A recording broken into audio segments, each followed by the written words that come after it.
He didn't start from nothing. He started from 1 million. But what he did changed American business forever. He didn't start from nothing.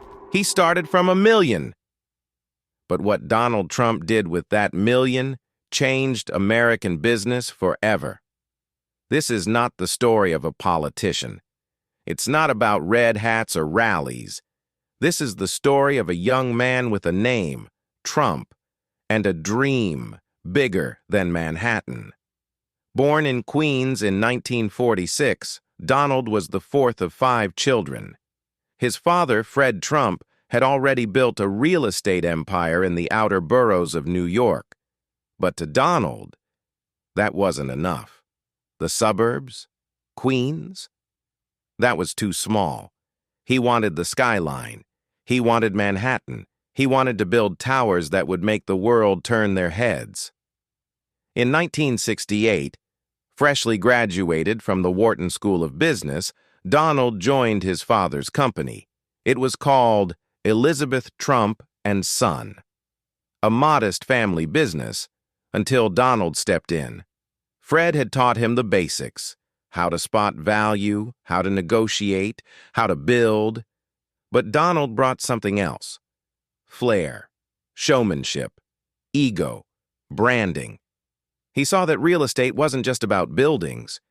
It was about image, about turning your name into a logo and your logo into a fortune. In the early 70s, Manhattan was a mess. Crime, bankruptcies, empty buildings. No one wanted to invest, but Trump saw opportunity where others saw disaster. "If I can make it here," he said, "I can make it anywhere." His first big swing? The Commodore Hotel, a decaying property near Grand Central. Everyone thought he was crazy, but Donald did the impossible. He convinced banks, politicians, and even the Hyatt hotel chain to partner with him. At just 30 years old, he pulled off a $70 million renovation deal with little of his own money down.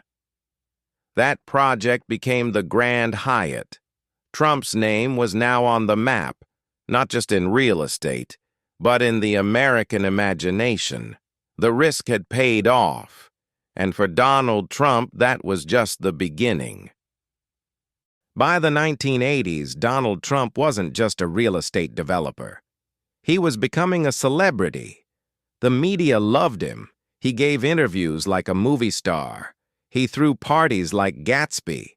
And above all, he understood attention. Good press or bad press doesn't matter, he once said. What matters is they spell your name right. Trump Tower, Fifth Avenue, black glass, gold trim, a monument to wealth and ego. It opened in 1983, and for the first time, the name Trump wasn't just a signature, it was a brand. He slapped it on everything: buildings, casinos, airlines, steaks, vodka, even board games. Trump wasn't building real estate anymore. He was building Donald Trump trademark. But behind the gold-plated success, cracks were forming. He bought the Taj Mahal Casino in Atlantic City. $1 billion, financed with junk bonds, lavish, oversized, and full of mirrors, just like the man himself. Then came the 1990s. A recession hit. Real estate crashed. And suddenly, the king of Manhattan was drowning in $900 million of personal debt. His casinos bled money. His airline tanked. Even the Plaza Hotel, his crown jewel, was losing millions. Newspapers called him the Donald, but behind closed doors, he was barely holding on. He fought to keep his empire intact. He renegotiated loans, cut deals, sold off assets. Most billionaires would have vanished in shame.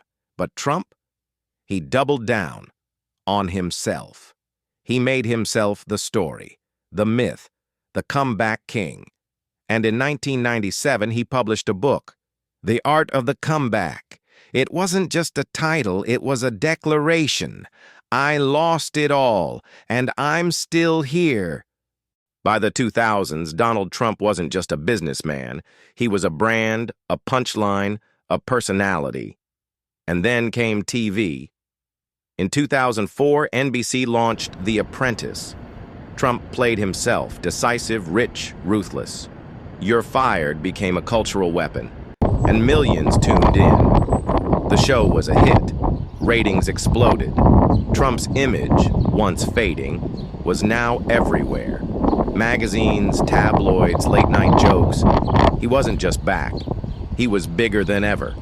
And behind the scenes, he licensed his name on everything.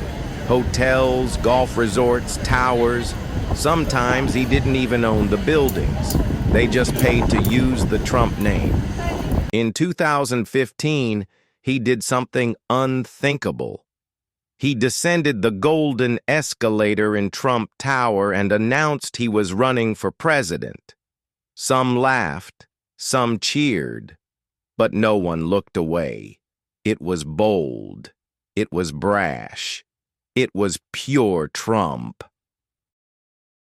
By the 2000s, Donald Trump had rebranded failure into fame. His empire was no longer measured in dollars, but in headlines. Bankruptcy? That just meant more interviews. Scandal? That meant more ratings. He had turned the chaos of his business life into fuel for his public image. And then came reality TV. In 2004, The Apprentice debuted on NBC. It wasn't just a show, it was a phenomenon. Trump sitting at a golden table, judging hopeful entrepreneurs. "You're fired" became a national catchphrase, and suddenly, a whole new generation didn't see him as a failed businessman, but as a boss. That show redefined his brand. It turned Donald Trump into a household name, not for his deals, but for his dominance. The Trump name was now a product, sold on ties, cologne, and bottled water. And just when the spotlight started to fade, he did something unthinkable. He ran for president. Many laughed. Most doubted. But Trump knew better than anyone. If you control the narrative, you control the game. He announced his candidacy in 2015, descending a golden escalator at Trump Tower, a moment built for TV. And love him or hate him, you watched.